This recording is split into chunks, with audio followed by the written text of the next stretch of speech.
Ashwajit, let me come to you and ask you, we're always talking about behavior change. What is a behavior nudge and how can we really bring about that change, especially in communities? Let me start by saying that a human being is not always rational for a self-interest. We end up doing a lot of things which are not aligned to our own welfare or well-being. So that's really what we are. And this whole thing about behavior change or nudge, as we call it, is really taking small steps, prodding gently and gradually to try and change the attitude, change the mindset, change the way we do our things through simple steps, through simple sort of prodding that we need to take. I'd really say that there are three aspects to what really needs to be done for getting around behavior change. First of all, that whatever we take up for doing towards changing behavior, that should be easy to understand. It should be easy to absorb. The changes that we are required to bring about should be easy for the person who's doing it to understand and be able to do it. Now, there's no point in going and asking for major changes without people having infrastructure or asking people to wash hands in a slum where there's no water. So you need to have changes which are possible. The second and perhaps the most important thing is it's all about communication at the end of the day to be able to bring forth this change. And now communication can be at a number of levels and a number of ways of doing communication. You can do communication at a one-to-one basis. That may work, may not work, because it's not easy to change the mindset of people. You will need to work very closely with community leaders, to try and explain why is it that they need to do that, how will they benefit by doing what they are asked to do, and if they don't do these things, what is the risk or the harm that's going to happen. Then, of course, communication through celebrities. I mean, Amitabh Bachchan ji is a great example of, in fact, all your Pulse Polio program, your TV programs, they're all about looking at behavior change and nudging people to change the ways that they're working or looking at. So getting celebrities to do that. Now, if you see a lot of celebrities wearing masks, celebrities talking about the pros and cons of hygiene, you will suddenly see that there is a shift in behavior change. And of course, in today's time and age, social media is a very effective way of doing communication change, as well as making films and clips. Again, it's very important that you need to localize and keep in mind the context that is really there. If you're making a film in a particular village or for a particular community, it should ideally be in maybe their folk language, or maybe get in some folk music along with that, or maybe get in some Bollywood music where they're able to connect with that. It's important to get in the opinion makers. The Prime Minister, for instance, his Janta curfew, his communication regularly with people, that's all towards instilling behavior change. Now, behavior change standalone has the risk of not becoming part of your system if it's not backed by sustainable practices. That is very important to make it sustainable. So you will need to eventually back some of these behavior, what is directed as behavior change, you will need to back that with some changes in legislation. For instance, now wearing masks has become mandatory. Gatherings of particular places are there. You will need to also look at getting it into the school curriculum, because at the end of the day, children are the best change agents. They are not only the ones who are going to be your future generation, but they're the ones who will go back to their home and come back and influence others around them. And then, of course, you will continuously need to look at training, look at how you're going to be making it embedded within the system. So I would say really that to get in behavior change, you need to look at what I would say a CARE framework, where C stands for calibrated change, a slow step-by-step change. A, it should be anchored and be practical, anchored in practicality. R is if we need to be reinforcing it and repeating what we really want them to do. And finally, it should be economical and something that we can easily do. So these are some of the steps that are required. It's not something that happens overnight. It's not something that one person can really do. All these things that I've mentioned, they need to converge finally, and all these have to be done simultaneously to be able to do that. There are so many good examples. I mean, when you speak about in the COVID situation, when you talk about people needing to wash their hands for 20 seconds. Right. In UK, they came up with a very small thing that sing happy birthday to you. That's a 20-second thing. So people there have actually started, children have actually started singing happy birthday to you, and that takes 20 seconds. And that's really made sure that they wash their hands for 20 seconds. Yeah. So there are a number of such things. Or marking these zones for, when you talk about safe distancing, you go to the shops, you mark these zones. These are all small proddings that are done to make things happen. People used to be spitting on walls.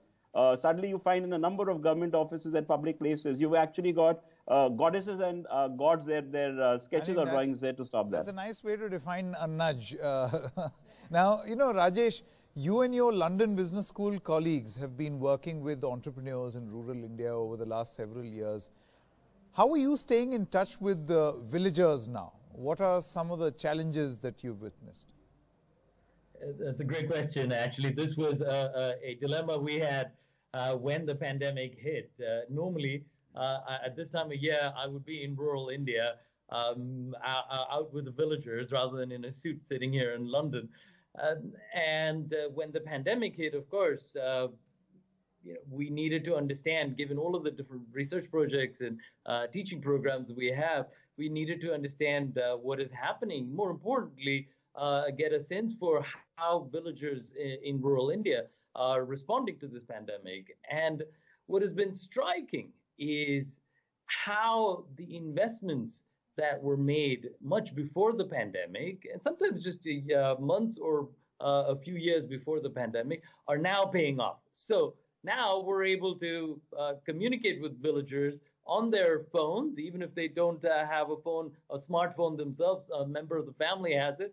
And it's remarkable. We've been able to create these village-level roundtables involving villagers on Microsoft Teams or Skype or one of these programs. It's remarkable. And to be able to hear the voices of the villagers in an unfiltered, direct way has been striking. And so we've been able to get government officials, NGO leaders, corporations together with villagers in a manner, strangely enough, that would have been hard to envision back in the pre-pandemic day. And perhaps will be a permanent legacy of all of the awful things that have been happening now. Ashwajit ji, just like to ask you something. You know, what should governments do to nudge health and hygiene actions? And do you think you could tell us anything about any examples of nudges that you have worked in, changing behaviors and norms?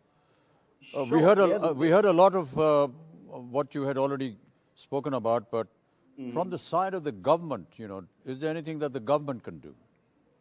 Yes, of course. I mean, to start with, the government needs to make this get this mainstream into the school curriculum, because we are clear. You said earlier in your program today as well that we know that the vaccine is not something around the corner. We also know that it's going to take years by the time it's going to be distributed widely, and then who knows, there's going to be a next pandemic coming in.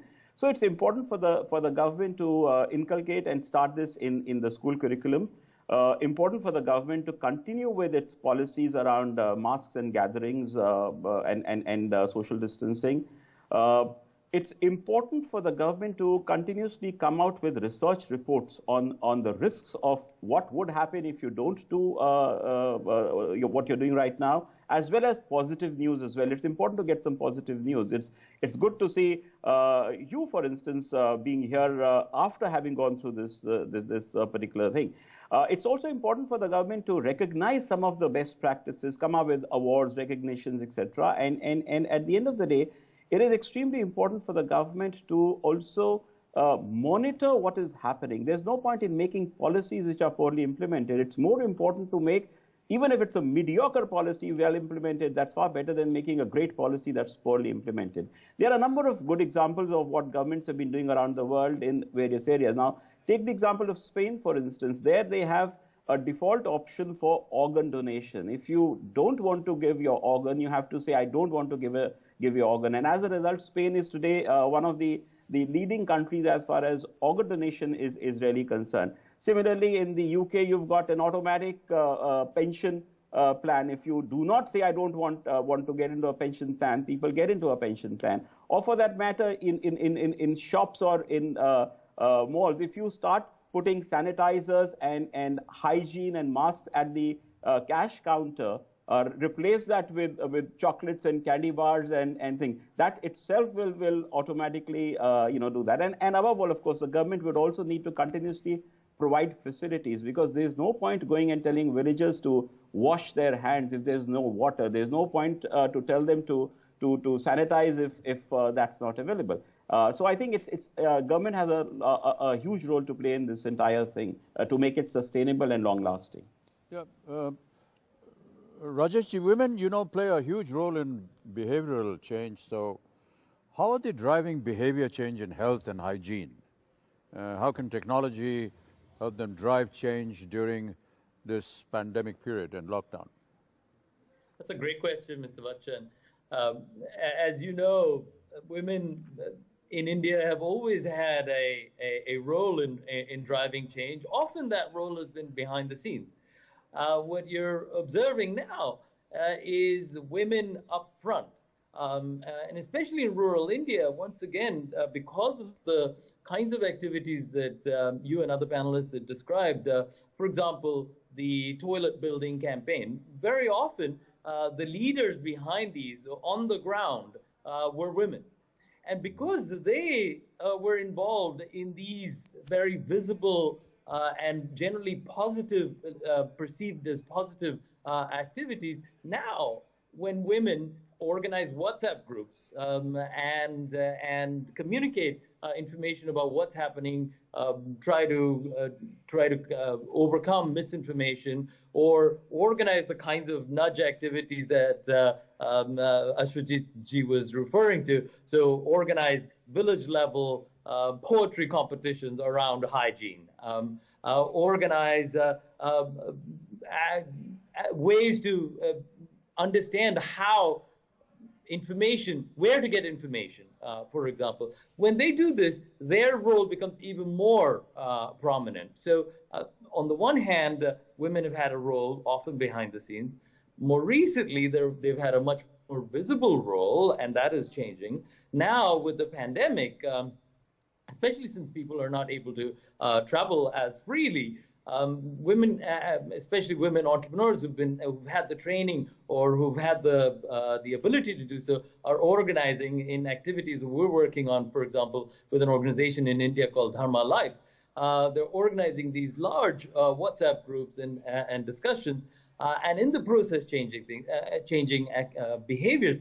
For example, on female hygiene. For example, around indoor air pollution, for example, around, of course, all of the COVID-related health activities.